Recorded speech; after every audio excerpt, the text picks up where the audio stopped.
Hey, everybody. Just Tune on Critics. We're back talking about Star Trek finally. It's been a long time. We're two lifelong friends and film buffs with very different movie tastes, getting together occasionally to talk about movies. I'm non-critic Dustin, and joined with me again, as always, is this guy. But this guy, this fucking This guy, guy non over critical. here. Non-critic this guy. And we are this is the second installment of my vendetta to get non-critic Will to watch more Star Trek, which is we're Yeah. watching Star Trek 3, The Search for Spock, and Star Trek 4, The Voyage Home. I have quite a bit to say about these two movies. I hope you have quite a bit to say about these two movies, but we'll just begin. What else? What we'll do here is, since I tend to go on and on and on. Oh, my cat wants to be in the show. Hello, Minkus. He likes Star Trek. Hello there. Hello, Minkus. Oh, he's kind of off camera, but he's there. Um, what I'll say about these two movies, what I think is really interesting, and I posted on Facebook recently, is Star Trek 2, 3, and 4 form this kind of perfect little trilogy.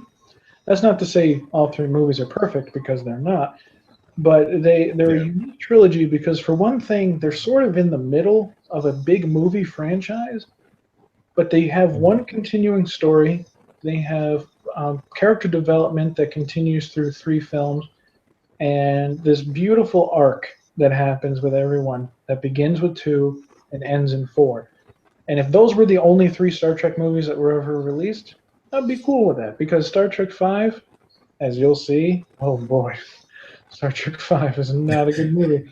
Star Trek 6 is pretty good. It's a fun watch, but there's this cohesion in Star Trek 2 through 4 that I really, really, really like. And those are the three I remember watching most as a kid.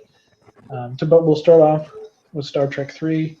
There's a rumor, or not a rumor, let's say a myth, that amongst Star Trek movies that the oddly number ones are all bad. So most people think that the motion picture is terrible. Watch it again; it's really good. They say Star Trek 3, not very good, but it's the closest the odd number movies get to being good. Not, I don't necessarily agree with that either. Star Trek 5, yes, we can all agree is the worst Star Trek movie ever made, and then so on and so forth. But Star Trek 3 is a movie that I like quite a bit, but not as much as Star Trek 2 or Star Trek 4. I would not say it's a bad movie. I think it is a good movie. I love the look of the movie.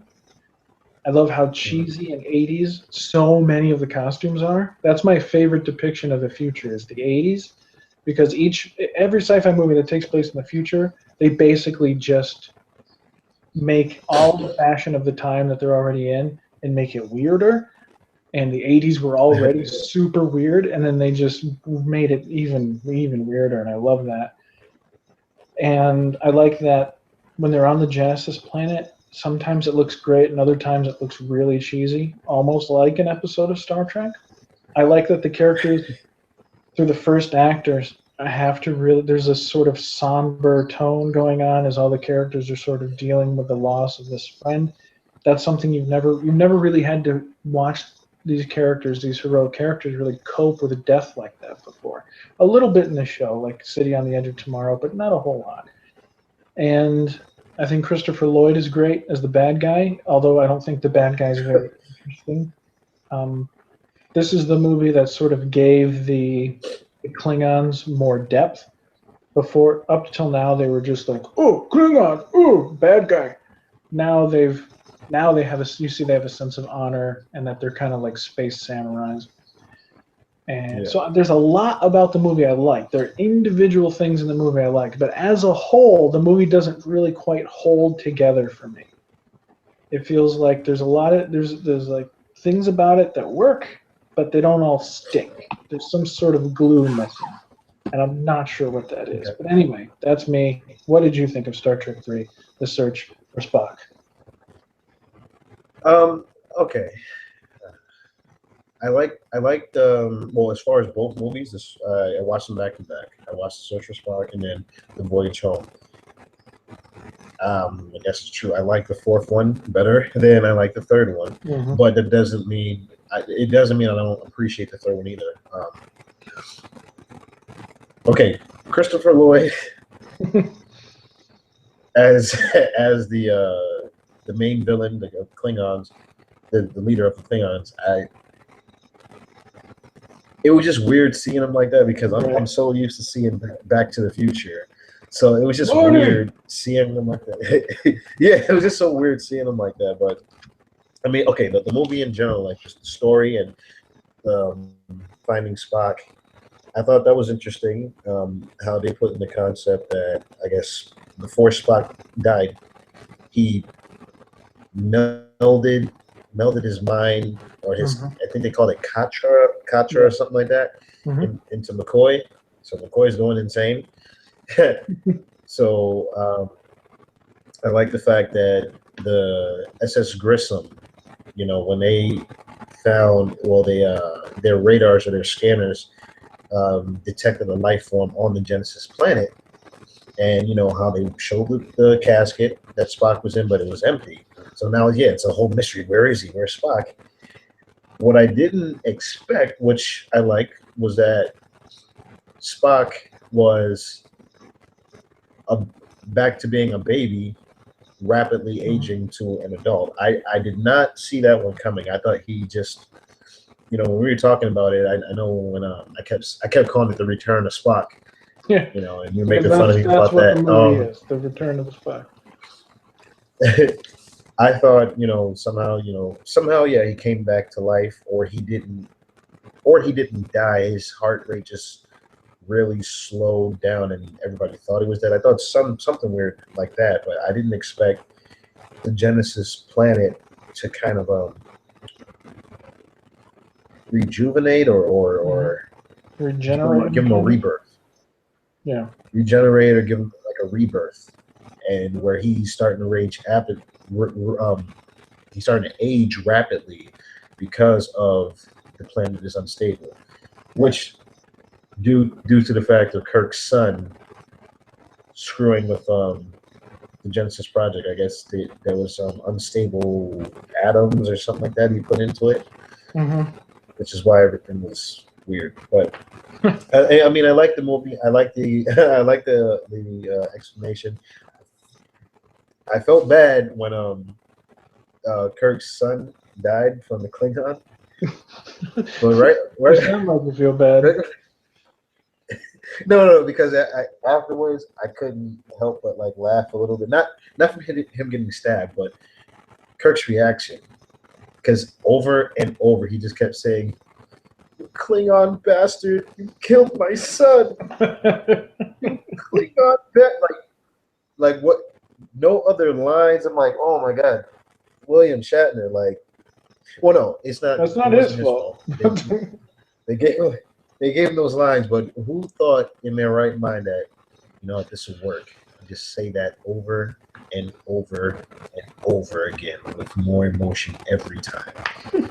I was like, oh my god, just. You can't have a line as iconic as him shouting "Khan," but we have to get something memorable, so let's just keep repeating, "You Klingon bastard." That'll do it. You killed my son. So that was funny and entertaining. The climactic battle that Kirk had with, I can't think of Christopher, the character's name. I can't think of the Klingon's name. It's Do you know? I think it's Krug. That's a pretty popular villain name, I've noticed. Yeah, you're right. The battle with him and Krug.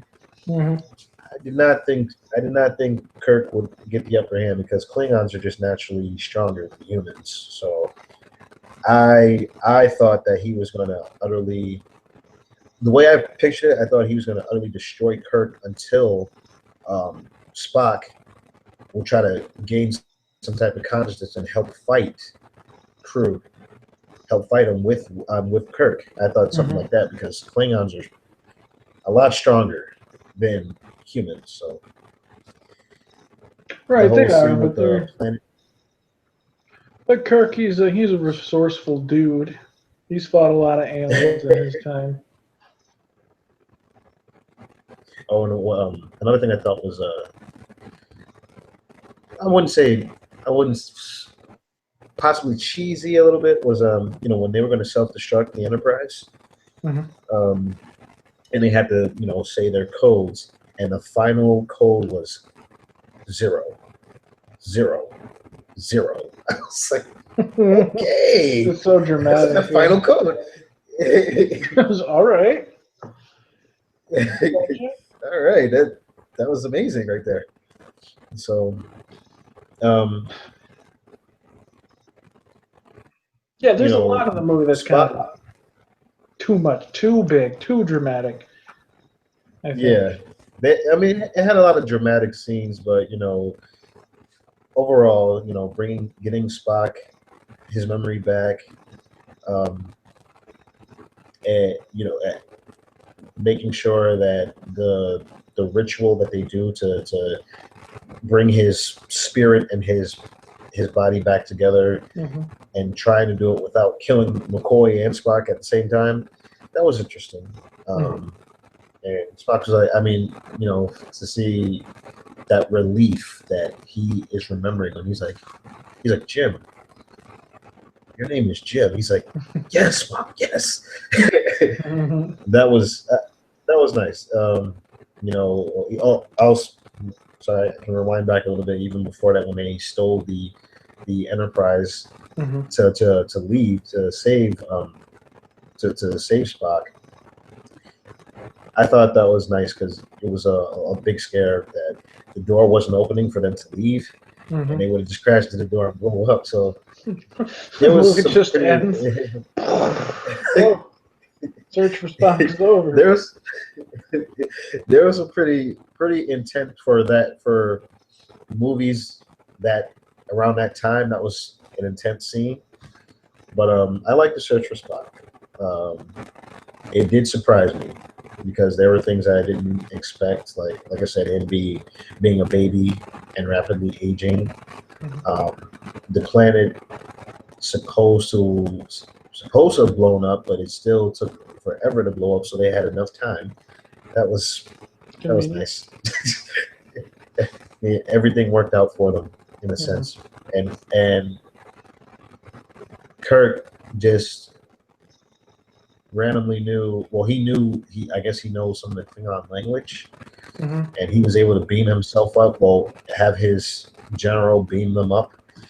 I was like, why didn't you just do that in the first place? Okay. But yeah, I like it. It was a good movie. As far as the Search for Spock, it was a good movie. Yeah, that's the thing. Well, I thought I had more to say in this movie, but I really don't. And a lot of the things you're bringing up, I'll remember them as they're coming up. But I realize I don't remember a lot of this movie, and I just watched it twice within the last few months. This movie there's something about this movie that it just sort of like when I'm done watching it, it just dissipates, and I'm like, oh, I remember the big idea of the movie, and I remember liking Christopher Lloyd, although thinking the movie doesn't really need a villain, and the villain seems like he's kind of just shoehorned in there. They could have probably figured out a way to make the movie without a villain. But other than that, and other than the fact that Kirstie Alley isn't playing Saavik anymore, it's Robin Curtis, who did a fine job playing Saavik. I just prefer Kirstie Alley as Saavik. Like I said, there's not that glue there to hold it all together, so I end up forgetting a lot of the small details of the movie. But I mean, while I'm watching it, I'm always entertained, so I don't know. So moving on to Star Trek IV, The Voyage Home, which is my favorite of the Star Trek movies. It's the one I watched the most growing up. It's the one, and my mom was a big, big Star Trek fan, and this was her favorite, I believe.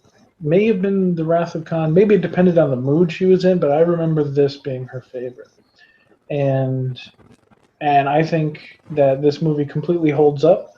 I watched it again very recently, just within the last few days, and I almost rewatched it today before we started going, just because the movie's so much fun, and it's fun in all the right ways.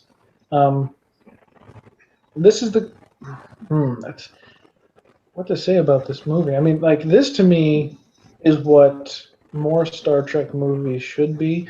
I'm kind of sick of villains in Star Trek movies because there weren't always villains on the show. I mean, it happened a lot, but sometimes it's we come up against a thing we don't understand and we have to figure out a way to make peace with it. And that, to me, that's always more interesting on Star Trek because anything can happen and there are no real rules.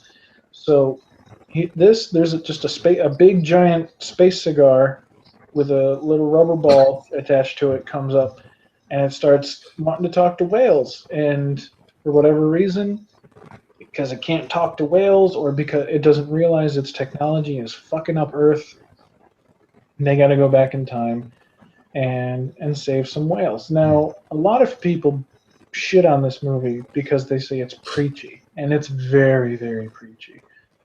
They show those videos of the whales being cut up and all that, and they say how terrible the whalers are. But the thing is, I agree with them, so I don't mind that it's so preachy. And it doesn't, and they use the preachiness of the movie. Like, the movie doesn't stop for them to say, hey, killing whales is bad, guys. Thanks for watching. It's like there's a whole section of the movie where they're getting a tour of the aquarium area, and they're watching all the whaling videos, and they're flat out saying how evil this is. But it also gives you an idea of context for where we are in the 23rd century, and how if things like this do happen, there will be no more whales, and that is not a good thing, and it works within the reality of the movie. All that's great. The humor in the movie is great. I think the movie's very funny, and it still holds up. And all the comedy in it works for the characters. It's not cartoony out of nowhere. It's all from these characters being someplace they're not supposed to be and not really blending in well. I mean, Kirk does his best, and I think he has some. I mean, Spock has some great lines in the movie, but I think Kirk has one of the funniest scenes to me, where two of the funniest scenes where he tries to pawn the glasses that Dr. McCoy gave him.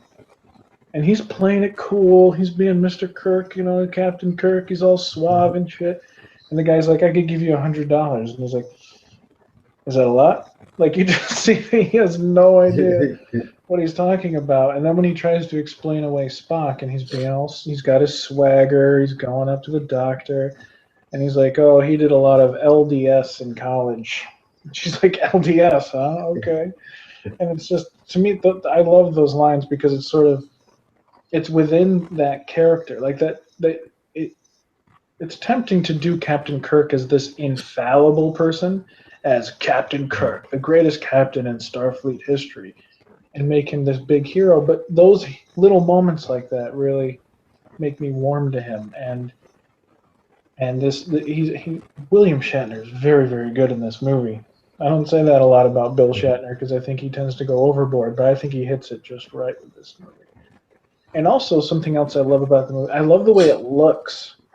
Like, the scenes where they're in the Klingon ship look as good as, like, Alien. You know how, like, when you watch Alien the first time, all the corridors, everything look real? You believe that's a real spaceship? This movie does that perfectly. And the way the shots are framed, you'll have, it's like a widescreen shot. You'll have Kirk over here. You'll have Spock a little further in the background over here. And then, like, McCoy and Scotty way in the background over there. It just gives you the perfect size and scope of this thing.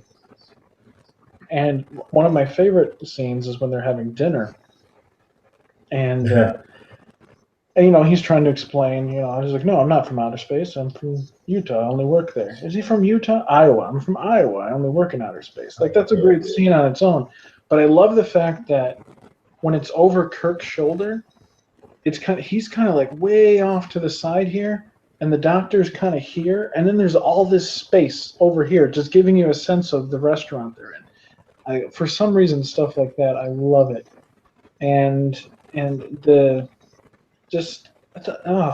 just going to start repeating myself over and over again. So you go ahead. What did you think of Star Trek 4: The Voyage Home? I really, really enjoyed Star Trek 4: The Voyage Home. I remember when you first was talking about doing videos for Star Trek, I know you were. One thing I said on the show was that I'd never really had an interest in Star Trek because growing up as a kid, I just remember like turning through channels and I would constantly see them on the ship talking. I'm like, oh my God, is that what you do for 30 minutes? No, that's what they do for Talk an on hour. a damn ship. Yeah, and then so when you told me that, they actually do have great adventures and stuff, and they travel, they go places, they solve mysteries and stuff. I was like, well, I'm waiting to see that shit, and I saw it with this. I saw it with this, and I really, really enjoyed it. Yeah, the whole big black cigarette that gives whale calls, that was just really weird. And they said, oh, we have to go. It's the same. It's emitting the same frequency as humpback whales. Yep. Like, whale song. Okay. Randomly. Okay. So when they and they explain that really well too. When they say that, I don't know if you were about to say that. I don't mean to cut you off, but I meant to bring that up. They explain that so well, which is they're like, why would aliens want to talk to whales? And Spock's like, well, only human beings would be naive enough to think that they're the only intelligent mammals on the planet. And they're like, oh yeah, whales have been around a lot longer than humans, so it makes sense that these beings coming wherever they're coming from would be aware of whales before they'd be aware of us. So anyway, continue. They made it work. So I like the fact that they went to the 20th, the ladder of the 20th century, as Spock will put it, in San Francisco. To see the transition or trying to adapt to the past, it was funny. Like when they first got there and Kirk almost gets hit by, I think it was a cab driver or something like that. He's like, hey, get off the road, dumbass. He's like, what? Well, double dumbass to you. That's so good. And when they are about to go on the bus after they got the $100 and they split it up, and they step off the bus and they're like, "What does exact change mean?" When Uhura.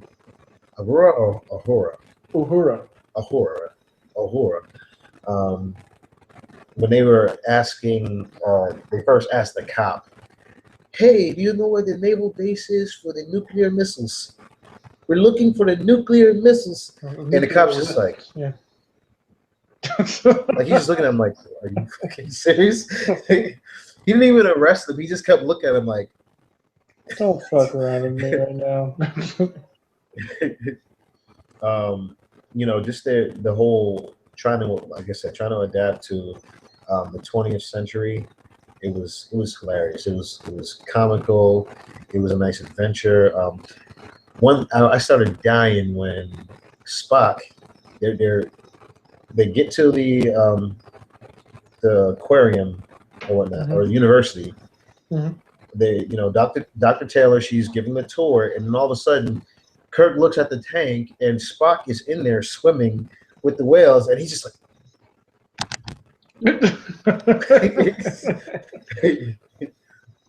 I was just like, what the hell? How random is that? She's like, I think, and that elderly lady, she's like, I think he's trying to sing to that man.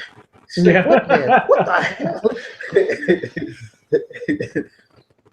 He's like, Gracie's pregnant. When the whole concept, because Gracie told me. Nobody knows that. Gracie knows. The whole time, Kirk trying to get Spock to adapt to the language that humans of the 20th century use, and which is a lot of profanity and stuff in every sentence and everything. And he's just like, don't even try because you're just not. He asks him, I like the Admiral, would this be the proper time to utilize profanity or whatever? Like, he has to ask him ahead of time, is the hell you will. And he's like, one of the scenes I liked was when they were in the truck, when she was driving them to park, and they were gonna, I guess, have the discussion over dinner. Kurt was gonna explain to her well, I guess lie to her about everything over dinner. And she was like, "Do you guys like Italian?" He's like, "Yes." Spock stayed to his guns. No. No. No. Yes, you do. He's like, yes. I love Italian.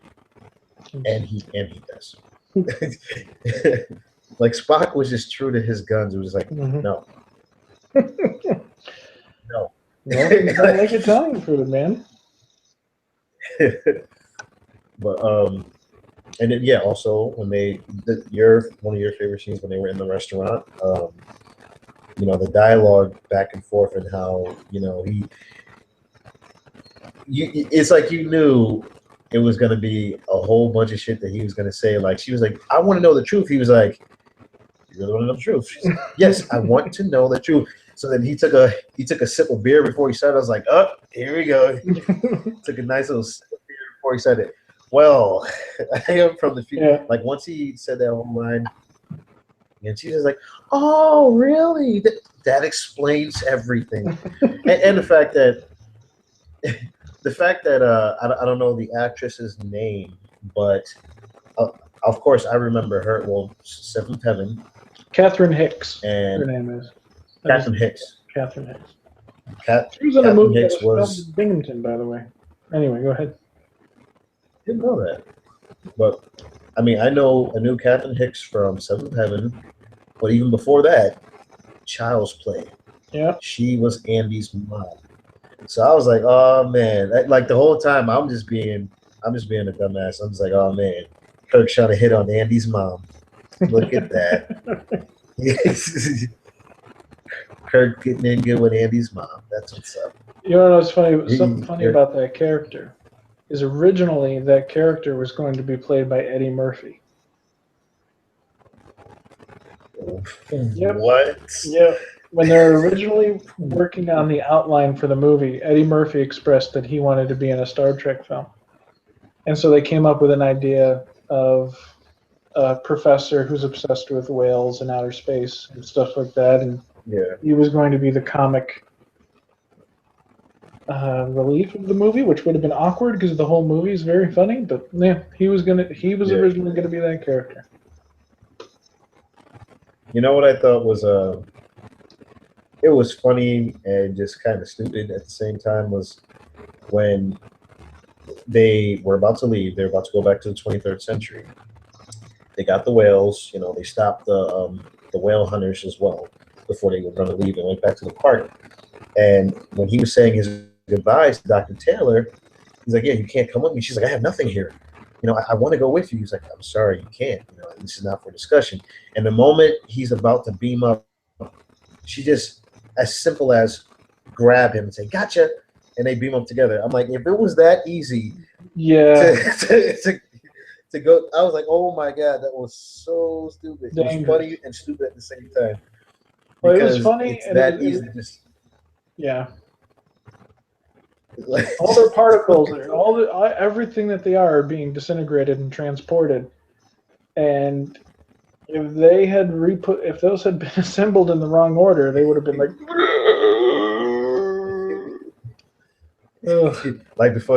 like the dude from RoboCop when he got the toxin on him and was melting. Yeah, it would have been a lot like that. Horrible scene, by the way. That was still a creepy scene to this day. But that whole movie. I like the Star Trek 4. It was a nice adventure. And it did show me exactly what we were talking about the quirky adventures that they have. Some are very serious, very epic, very dangerous, and some are more comical and more of a great escape from their natural days, their regular day. This was definitely serious. It was to save Earth in the future, of course, but it was also very funny and quirky and comical. So I like the fact that everything, their whole transition of trying to adapt, like I said, to 20th century life. I mean, even with their clothes, everybody's kind of looking at them like, what the hell are these people? Like, what clothes did you get this from? Like, Mm-hmm. it was just a nice change, And then when they got back to the 23rd century, and the ship crashed because of the signal, and they were able to release the whales, and it was a whole sunshiny day after the whales did their call, and it was actually a whole sunshiny day. Like the sun came out and everything. I was just like, oh, nice. Bye. Take it easy, guys. And I thought I assumed that Dr. Taylor and Kirk were gonna start a relationship, but no, it just started as we're gonna part ways. You have your own ship now with the scientists. I'm with the brand spanking new USS Enterprise. But it's a big galaxy. We'll find each other eventually. Yeah. Yeah, and also notice, like I was saying, what were you gonna say? No, well, the last thing I was gonna say is when 4 was over, it actually made me interested. I was actually looking up 5. I didn't start watching it or anything, but I was just like, oh man, if it was this good, I don't mind dabbing right into 5. But I didn't yet. I didn't. You know what? Go right ahead. The less you know about it, maybe the better. I don't know. The problem with 5, and I know this is still a review for 4, but 5 was just a clusterfuck of a production. And Shatner wrote and directed the movie, or co-wrote and directed the movie, whereas Leonard Nimoy co-wrote and directed Star Trek 3 and 4 and did a great job. Shatner, not so much. 5, the biggest problem with 5, besides the fact that the story's stupid, the humor is awful, and the characters have become cartoons, is the production value. They had a really low budget to make that movie, or at least low for a Star Trek movie, and it fucking shines how low budget that movie is, and it ruins a lot of it. But anyway, this is Star Trek 4. Notice, like I was saying with Star Trek 3, how I said 3 didn't necessarily need a villain. I know why they had a villain, and they made it work okay for the movie, and Christopher Lloyd obviously enjoyed playing that character. But I felt like it didn't necessarily need a villain, and this movie has no villain. There's no real antagonist. I mean, there's the scene where the whale, George and Gracie, are released into the ocean, and the whalers come, and you can kind of think of them as an antagonist, but that's just like a second of double jeopardy. Like they don't have enough power in the dilithium crystals. The Earth in the future is still going haywire, and there just so happens to be a group of whalers coming after their whales. Oh, and I loved when they decloaked over that ship. That was friggin' amazing. Yeah. I love that shot. Just so, like, for one thing, it's hilarious, and then those guys just shit themselves. But also, I just love seeing this gigantic ship over this tiny ship among over the ocean. It was so good. And I wish more Star Trek movies were like that. Like the new Star Trek movie, the third one in this rebooted version that's coming out, and we'll get to Star Trek and Star Trek Into Darkness another time, but there's talk of it being about space exploration, not necessarily about a villain, because that was the big problem with Star Trek Into Darkness. As much as I liked Benedict Cumberbatch's Khan, I was like, why? The second movie is also about revenge? Why? You just did a revenge movie. The joy of Star Trek is you can tell any story you want, just like Doctor Who. Doctor Who, you can have stories that take place on the TARDIS. You can have stories that take place, with him riding on the backs of dinosaurs and whatever you want. You can do that with Star Trek. Why have 2 in a row where the bad guys just going out for revenge? It's annoying. It's tedious. And this movie completely is like a complete palate cleanser. It's like, look, here are the characters you love. Here are them interacting the way you like to see them interact. That scene with Dr. McCoy in the hospital with the old lady. He's like, what's your problem? She's like, oh, dialysis. Is dialysis? Barbarians. Take this. That was nice. Yeah, And he he gave like her a pill that she's like, I grew a new kidney. He gave me a pill.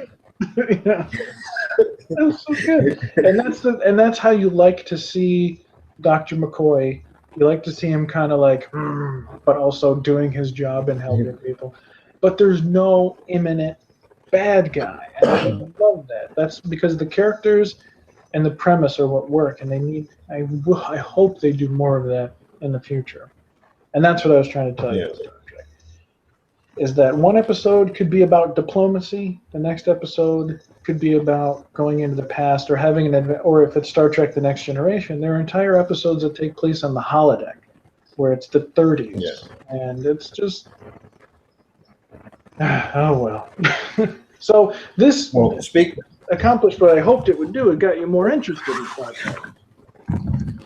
Now, speaking of, Star Trek in general, I'm growing fond of the cast. The characters.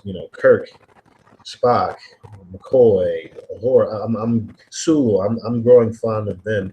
So the transition over to the Next Generation, I don't know how easy that will be. Like I said, the only movie that I enjoyed was the one with the Borg.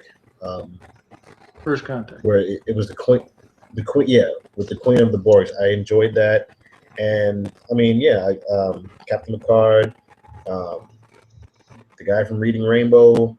I don't know his name. LeVar Burton, and in the show, he's Geordie LaForge. Like the only like Kuta Kinte, Reading Rainbow. The Klingon, the black dude that's a Klingon, huh? What's his name? His name is Worf. His name is Michael Dorn. The character's name is Worf. Yeah, he's in Star Trek. He's not, but he plays his great grandfather or something. Because now that I just seen the Search for Spock, and I see that the Klingons are mainly. I don't want to say that they're the enemy. Maybe it's misunderstood. Yeah, they're like the Russians. They're not bad. They're not bad. But as far as the Federation goes, because this was during the Cold War, they're basically the Russians to America. They're the Federation's number one enemy. So seeing Next Generation and seeing a Klingon as one of the main crew, now I'm just like, what changed? He's just one of the good ones. So by that point, by the time the Next Generation happens, the Klingons have joined the Federation, the United Federation of Planets. So, but between Next Generation and the original series, there's a 75-year gap. So Next Generation takes place about 75 years later. So a lot has happened, and they tackle that a little bit in Star Trek VI. Star Trek VI is all about trying to come up with a peace treaty with the Klingons, and with Kirk having to go on trial for murder and stuff. 6 is really interesting. I will check that out. I guess we'll see how the transition, I guess, to the new crew 75 years later. But I only knew him as the bald-headed guy until now. He's Professor Xavier for me now. I just used to know him as the bald-headed guy, the Reading Rainbow guy, Whoopi Goldberg, the guy with the crevice in his head, which is the Klingon, which is Worf, and Data, the guy with the cyborg. What did you call him? That's the only thing. That's all I knew him as a kid. But cyborg. Yeah, but Data. Did you say what is it? My headphone is messed up. It sounded like you said Vader. I was like, dude, Vader's not in Star Trek. Oh no. Data. Data. Okay, yeah. I was like, what is he talking about? And like I said, the only movie I seen, the only official movie was First Contact I seen, and I like that with the Borg. I want to know more in depth the story of Borg. I was going to say that might be an interesting experiment, because the Star Trek, the original 6 movies, they do a thing where they hand the baton over to the next generation. So you have Star Trek Federations, which has Kirk meeting with Picard. And they were doing that for general audiences who apparently aren't Star Trek fans and wouldn't understand why Captain Picard isn't the captain in this movie. They're like, who's that bald guy?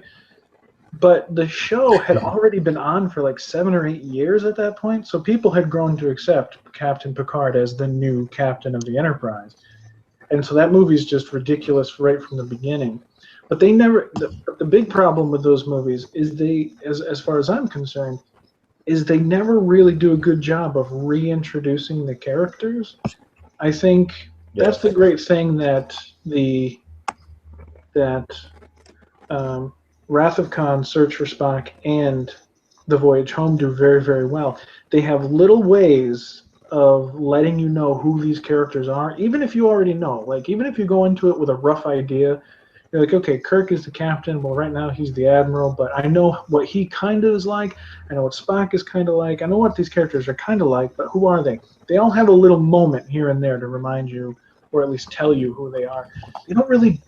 They try in the Star Trek The Next Generation movies, but it never really works well, I think, because the weird thing about Star Trek and Star Trek The Next Generation is right from the beginning, you understand who all the characters are in the original show. You get who Captain Kirk is, you get who Spock is, you get who McCoy is, even Chekhov, who doesn't show up until the second season, but Sulu, Uhura, you understand these people. Star Trek The Next Generation, it took about 2 seasons, almost 3 full seasons for you to really see, oh, okay, I get it now. That show took a long time to find its voice. So I'm wondering if it would be a good idea, because Star Trek First Contact, which is the only one you've seen, is kind of a sequel to a 2-parter that happened in the show called The Best of Both Worlds, where Picard is kidnapped by the Borg and turned into a Borg. And it's considered amongst most Trek fans as the greatest 90 minutes of Star Trek ever. It'd be interesting. I wonder if you should watch that before you watch First Contact. I don't know. That would be interesting to look at. Yeah, I probably will watch it because, I mean, I do distinctly remember on First Contact where Picard was having flashbacks of when he was the Borg. And I was like, he was Borg before? Yeah. I didn't understand what happened. Yeah. So I probably will watch that to see where it started, I guess. Yeah, it's interesting for me too, because I grew up watching the Star Trek movies, the first 6, and Next Generation. To me, Next Generation was Star Trek, and it's still my favorite Star Trek. But it's hard to help someone sort of get into Next Generation, because if you tell them to watch the first episode's a mess, and it doesn't work very well at all. And so it's hard to get you into it. And actually, us growing up, when as I kept saying, every time I turn the channel and I see Star Trek on, and I just keep fucking talking, it was the Next Generation cast. Yeah. It wasn't the original cast. It was the Next Generation. I'm just like, what the hell is this? Why is Whoopi Goldberg just constantly sitting down talking? And is that the Reading Rainbow guy? What is going on? Like, what are y'all doing anything but talking on a ship? So when the remake of Star Trek came out, like the 2009 remake and stuff like that, and they were talking about Captain Kirk, I actually didn't know who Kirk was. Oh, wow. I knew who Spock was because I see him a lot in like different commercials and whatnot, but I didn't really know who Captain Kirk was. I knew William Shatner was in one of the Star Treks, from like everyone that I've seen on TV, it was a bald-headed guy, not William Shatner. So who's William Shatner? So now I know exactly who Kirk is and stuff like that. Oh, okay.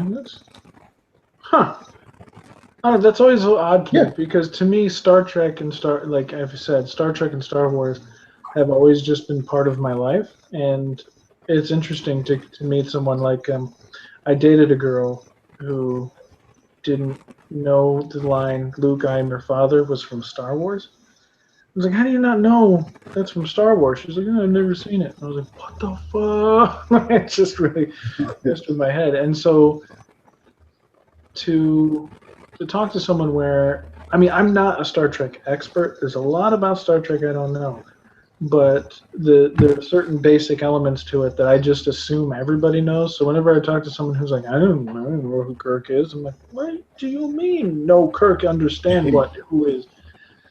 So that's going to be an interesting journey, especially to see you watch the Next Generation movies, which are not very good in my opinion. But you might like them. I'm interested to see if you like them.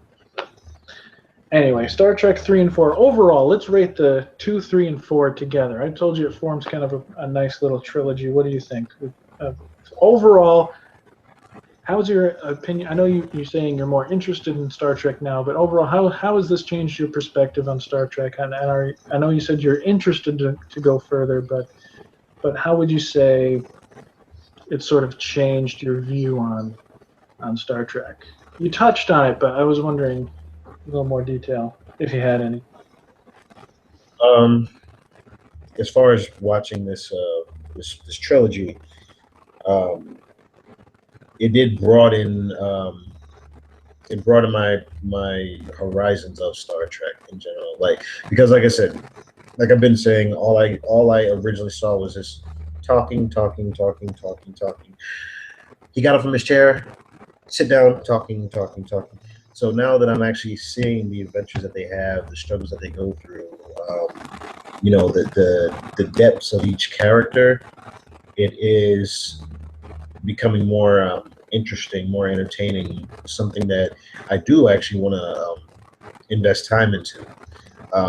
I will say what actually did help start that fire was when the remake, even though they're remakes, yes, but just for the remakes coming out, like, oh yeah, they're remaking Star Trek. I'm like, well, I haven't really watched the originals, but it looks cool. Let's watch it. So then that wanted me to go back to the original and see, why was it such a success that they made a remake. Mm-hmm. So with the trilogy that you advised me to watch, I definitely appreciate Star Trek more. I do feel a little bad that I didn't watch it as a kid. I just wish, I just wish at the times when I was turning the channels and I saw it, they were actually somewhere doing something instead of just sitting down in the commercial break. Mm-hmm. So, I mean, but yeah, it's definitely wanted me to invest my time into Star Trek, each character, the new crews from Next Generation or whatnot. And I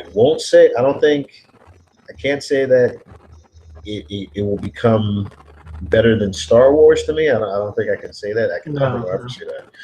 They're so different. But, like I said, they're anyway. Go ahead. I mean, they are different.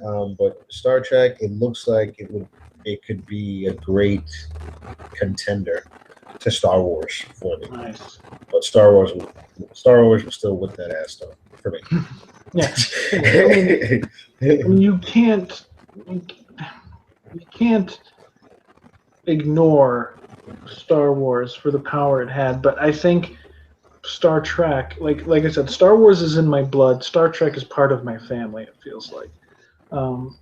I feel a part of Star Wars, and I feel like Star Trek is part of an extended family. Star Trek is part of an extended family.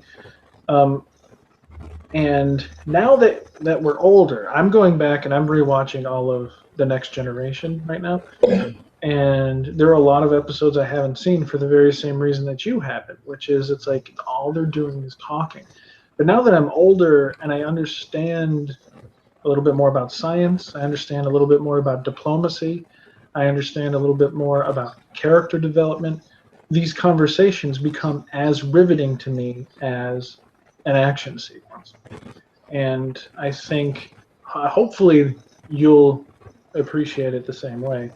There's a lot of talking, but what they're talking about is very, very important. And the fact that they're talking about it on a really cool ship helps. Because if you get bored, you can just look out the window and see. You're like, how did they do those stars? I know some of them are computers, but not all of them are. And your mind can wander a little bit. You'll come back. But Well, that's good. That does my heart some good to know that you're at least looking forward to Star Trek, and you may not, like you said, it's never going to contend with Star Wars. Of course not. Nobody wants it to. But it's a nice. It's like if you're a Coke or you're a Pepsi guy, you have your flavor. That's the one you're going to go to. But every now and then you're like, I'm going to go for some Coke or I'm going to go for some Pepsi, and that's kind of how it works. Yeah. They're just two different flavors, but they're very different. But I mean, but they appeal on a lot of the same wavelengths. You know, they take place in space. Sometimes there's lasers, there's weird aliens, and all that. So you're like, oh, they're kind of the same, but then you realize no, they're meant to do different things. And so that makes me very glad that you'd want to watch it. I think something that would be fun to watch for this show too, as sort of a break, would be there's 3 Star Trek documentaries that are great, because they're not really about Star Trek. They're about Star Trek fans. There's Trekkies 2, and Star Trek Nation. Trekkies was the first one I saw. It came out in the late 90s. Of course, it was the first one I saw. It was the first one they made. And it takes sort of the approach of look how weird these people are, but it's also very affectionate towards them, and it's really, really interesting. Think of, like, you remember we reviewed American Movie? Think of a lot of people like that guy, but they like Star Trek. And then there's Trekkies 2, which goes into international Star Trek fans. Like, Trekkies mostly focuses on American fans because it's an American show, but then they realize, there are fans all over the world, so they go over the world and check them out. And then Trek Nation is really interesting. That one is directed and hosted by the son of Gene Roddenberry. Gene Roddenberry is the creator of Star Trek, and he did not grow up a Star Trek fan. He grew up a Star Wars fan, and it wasn't until recently, after not necessarily right after his father's death, but within the last decade or last 15 years, he's really started to learn about and appreciate Star Wars, and he chronicles that whole journey where he meets a lot of Star Trek fans. He goes to conventions. He talks to people who are in it. It's really, really, really fascinating. I don't know how many times I've watched it, but then I want to watch it again, and it's on Netflix. So are Trekkies and Trekkies 2, I believe. But anyway, both these shows have gone on way too long. I've achieved my goal. Willie's into Star Trek now. That's what I wanted. But at some point, we'll talk about Star Trek 5 and 6. 5, get a bottle of booze with you before you watch it. I don't know. It'd be really interesting if you like it, because I would love to talk about it if you end up liking it. I'm actually trying to dare myself to watch the first one, because you said if you want to introduce someone to Star Trek, do not do it by the first one. You're right. Yeah. I don't know. The first one, I appreciate it more now because I've watched a lot more of the show, and the first one is more like the show than people like to admit, and I love it. But it's tough to sit through for a little while. Not anymore, because now I understand what they're doing, and I appreciate the ideas of it, and I sort of get a thrill. Like, the scenes that everybody else thinks are boring start to get my heart racing a bit because I understand why it is the way it is. But maybe you want to wait until you finish the other ones and then go back to Star Trek motion picture. I don't know. I'll make sure I have a Corona. Yeah, I get to have something with it. But that makes me feel good too, that you're willing to sit through that. Anyway. So until we boldly go where millions of other people have gone before in talking about Star Trek, I'm non-critic Dustin. This here. Non-critic Will. And live long and prosper and shit. Bye.